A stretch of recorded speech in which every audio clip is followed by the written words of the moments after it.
Spurs lagi ambruk dari posisi 1 sekarang menjadi posisi keempat. Dari situasi mereka adalah satu-satunya tim yang masih belum terkalahkan di Premier League, sekarang menjadi tim yang baru aja mengalami 2 kekalahan berturut-turut di tangan Chelsea dan Wolves. Dan keterpurukan Spurs ini dialami karena absennya satu pemain kunci, yaitu James Maddison. Kita bisa lihat seberapa besar dampaknya James Maddison untuk Spurs. Ketika mereka melawan Chelsea di babak pertama, dengan adanya James Maddison, Spurs itu bermain sangat luar biasa dan seharusnya bisa meraih skor 2-0 di babak pertama melawan Chelsea. Dan ketika babak kedua sudah dimulai, James Maddison absen dan kita bisa lihat langsung hasilnya. Spurs langsung dibantai Chelsea 4-1. Dan di pertandingan selanjutnya melawan Wolves, hal yang sama juga dialami oleh Spurs. Mengalami kekalahan 2-1 dari Wolves tanpa adanya James Maddison. Spurs kelihatan tidak ada taring sama sekali dengan absennya James Maddison ini. Tidak ada kreativitas. Son Heung-min tidak mendapatkan peluang apapun dari Spurs karena tidak ada nomor 10. Jadi kira-kira begini permainan James Maddison di Tottenham Hotspur. Dia bermain sebagai nomor 10. Dia itu ditugaskan untuk menjadi penyuplai bola-bola untuk Son Heung-min, Brennan Johnson, dan juga Kulusevski. Dan selalu pemain jago itu langsung diberikan kebebasan sebanyak mungkin oleh pelatihnya. Dan hal yang sama pun juga diberikan oleh Ange Postecoglou untuk James Maddison. Diberikanlah Maddison ini seberapa besar kebebasan untuk bisa bergerak kemana saja.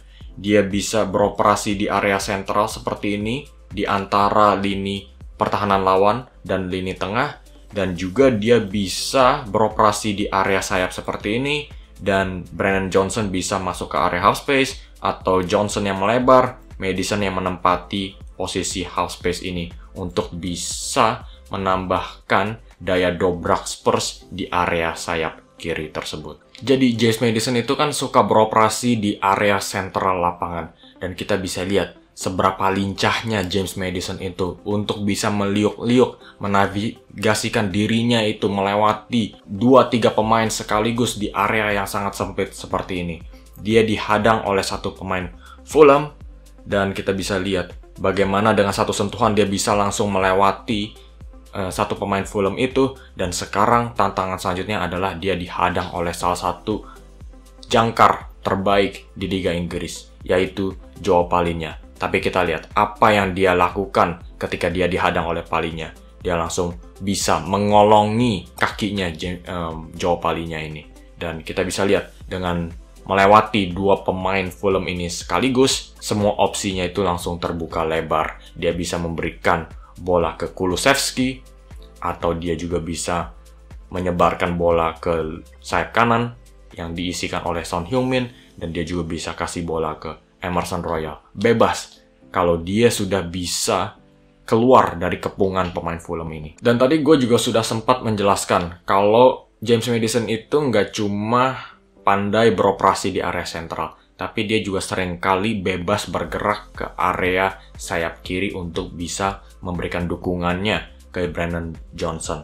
Antara James Maddison yang menempati posisi di area half space, atau Brennan Johnson yang menempati half space itu, dan James Maddison yang melebar. Jadi dengan pergerakan Maddison ini sangat membuat serangan Spurs dari sayap ini sangat berbahaya sekali. Dan itu kita bisa lihat ketika Brennan Johnson menerima bola dan langsung menyundulkan. Kita lihat seberapa cepatnya James Maddison itu bisa langsung bergerak ke area half space kiri tersebut. Dan ketika dia sudah menerima bola, kita juga lihat kerjasamanya dengan Brennan Johnson. James Maddison menerima bola di area half space, dan Brennan Johnson pun juga langsung cepat berpikir dan langsung melihat ada celah di area half space kirinya Crystal Palace yang bisa dimanfaatkan. Tugasnya James Maddison ini masih belum sampai di sini aja, karena dia harus bisa untuk menyelipkan bola ke Brennan Johnson yang melakukan pergerakan. Dan situasinya itu juga dipersulit karena James Maddison itu lagi dihadang oleh 2 pemain Crystal Palace. Dan dengan kelincahan kakinya James Maddison ini di area yang sangat sempit ketika dihadang oleh Joel Ward dan Joachim Andersen, dia mampu menyelipkan bola ke Brennan Johnson yang akhirnya bisa memberikan assist ke Son Heung-min. Kita bisa lihat dari heat map-nya James Maddison sepanjang musim ini. Kita bisa lihat seberapa merahnya James Maddison itu di hampir semua bagian lapangan hijau. Dia ada di area sentral, dia ada di area sayap, ada di area half space kiri, ada di mana-mana. Dan kita juga mungkin bisa perhatikan dia itu lebih sering beroperasi di area half space kiri, lebih aktif di sana daripada di half space kanan. Tapi intinya James Maddison itu memang sudah diberikan banyak sekali kebebasan. Dan kenapa James Maddison itu sangat sukses berperan sebagai nomor 10 untuk Spurs adalah kemampuan dia beroperasi di area sentral. Karena sebagai titik tumpu kreatif Spurs di area seperti ini, dia itu harus menjadi pemain yang sangat tenang. Karena pemain-pemain Spurs itu sangat pintar dalam melakukan pergerakan. Ada Richarlison di sayap kiri. Dan juga ada Son Heung-min yang sering melakukan pergerakan-pergerakan menusuk ke area kotak penalti. James Maddison itu harus tenang untuk bisa melihat opsi mana yang terbaik untuk dirinya. Dan gak cuma dari segi visi, tapi dia juga harus mampu mengeksekusi umpan terobosan tersebut. Dan itulah yang dia lakukan dan yang dia berikan ke Richarlison melawan Luton. Dan ini juga sama, kemampuannya James Maddison di area sentral. Liverpool itu lagi memasang lini pertahanan yang lagi rapat karena mereka jatuh ke 9 pemain saat itu. Dan James Maddison sudah bisa melihat pergerakannya Richarlison di sayap kiri. Dan sekarang sisanya adalah tugasnya Maddison untuk bisa mengeksekusi umpan tersebut. Dan itu juga bukanlah hal yang mudah karena dia harus bisa melewati kepungan pemain-pemain Liverpool saat itu. Dan James Maddison itu adalah pemain yang sangat intelijen secara taktik. Dia mengerti dia itu sebagai nomor 10 bertugas untuk bisa mengacak-acak lini pertahanan lawan.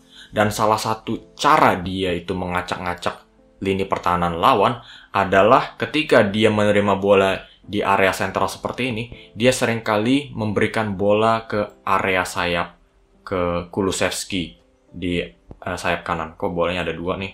Nah, ketika Kulusevski ini menerima bola di sayap kanan, back kirinya lawan itu harus melebar dan akhirnya ini bisa menciptakan kelonggaran di area sentral untuk Son Heung-min atau mungkin juga untuk Pedro Porro yang sering melakukan overlap. Jadi James Maddison itu seringkali harus memberikan bola-bola ke sayap. Dan itulah yang dilakukan oleh James Maddison. Dia menerima bola di area sentral dan dia tahu formasi susunan pertahanan Liverpool ini lagi rapat karena mereka lagi kehilangan 2 pemain. Dan dengan satu umpan tersebut, dia bisa memberikan bola ke Kulusevski dan akhirnya ini menciptakan kelonggaran ya kan di area half space kanan yang bisa dimanfaatkan oleh Troy Parrott saat itu. Nah, kalau kita lihat dari segi statistik, kita juga bisa membandingkan James Maddison dengan playmaker-playmaker terbaik di Liga Inggris saat ini. Dan kita coba lihat hasilnya itu seperti apa. Kita itu sebetulnya sudah tahu James Maddison itu adalah playmaker yang sangat kreatif ketika dia bermain untuk Leicester City. Tapi mungkin kenapa level permainannya James Maddison ini meningkat lagi bersama Spurs karena dia itu sudah bermain bersama salah satu finisher terbaik di dunia saat ini, yaitu Son Heung-min. Pastinya ini dia tidak bisa rasakan ketika bermain bersama Leicester City. Dan hasilnya adalah James Maddison bisa membuahkan 5 assist di Liga Inggris musim ini. Kalau kita bandingkan dengan Bruno Fernandes, salah satu playmaker terbaik di Liga Inggris, dia hanya menciptakan 2. Bukayo Saka dan Mohamed Salah bukan playmaker, tapi pemain sayap yang sangat kreatif juga. Mereka berdua hanya bisa menciptakan 4 assist. Masih 1 assist di belakang James Maddison. Dan kalau kita lihat dari umpan kunci yang berujung menjadi sebuah tembakan, James Maddison itu adalah pemain yang sangat kreatif. Dia menciptakan per laga 2,8 umpan kunci. Dibandingkan dengan Bruno Fernandes hanya menciptakan 2,7 dan Bukayo Saka hanya 2,5, Mohamed Salah 2,2. Dan itulah seberapa besarnya dampak positif yang diberikan James Maddison untuk Spurs. Dan kehilangan James Maddison ini ya bisa kelihatan Spurs itu kehilangan arwahnya. Dan itu bisa kita lihat di pertandingan terakhirnya Spurs melawan Wolverhampton Wanderers. Nggak ada peluang yang terciptakan untuk Son Heung-min sama sekali. Son Heung-min itu terlihat terlalu terisolasi. Dan apa yang terjadi secara taktik? Ketika nggak ada James Maddison yang beroperasi di nomor 10, dia harus digantikan oleh Pierre-Emile Højbjerg dan Sarr yang bermain di posisi ini. Dan Sarr dan Højbjerg itu, kedua pemain ini nggak ada pemain yang bisa bermain sebagai nomor 10 di area antara lini pertahanan lawan dan juga lini tengah. Mereka berdua agak terlalu konservatif dan ya itu, mereka berperan sebagai dua pemain nomor 8. Dan ini akhirnya yang mengisolasikan Son Heung-min di depan sendirian. Dan juga Son Heung-min itu kan suka memberikan pergerakan-pergerakan ke area belakang lini pertahanan lawan, ya kan? Dan harus ada satu pemain yang bisa memberikan umpan terobosan. Dan ketika Spurs itu memainkan dua pemain nomor 8 ini, nggak ada pemain nomor 10 seperti James Maddison yang bisa beroperasi di area seperti ini. Dan ketika dia menerima bola, dia bisa langsung menyuplai bola ke Son Heung-min. Begitu. Jadi dengan adanya Sarr dan Højbjerg itu kelihatan, Son itu kelihatan sangat mandul sekali. Itu bisa kita lihat, Son Heung-min hanya mendapatkan satu tembakan saja melawan Wolves yang akhirnya bisa diblok oleh pemain Wolves. Dan kalau kita lihat dari positioningnya di pertandingan kali itu, kita bisa lihat Son Heung-min itu terlihat sangat terisolasi di depan. Tidak ada pemain nomor 10 di antara Yves Bissouma dan Son Heung-min. Pape Matar Sarr terlalu menyamping ke kiri dan Højbjerg pun juga terlalu menyamping ke kanan. Ini mengartikan tidak ada pemain nomor 10 yang bisa menggabungkan lini tengah Spurs dengan lini depan. Oke guys, jadi sampai di sana aja video kali ini. Kalau kalian enjoy, kalian bisa kasih komen apa aja pendapat kalian tentang performa Spurs dalam dua pertandingan terakhir ini. Dan juga kalau kalian enjoy, jangan ragu-ragu klik like dan subscribe karena gue bakal terus upload konten-konten Premier League di hari-hari mendatang.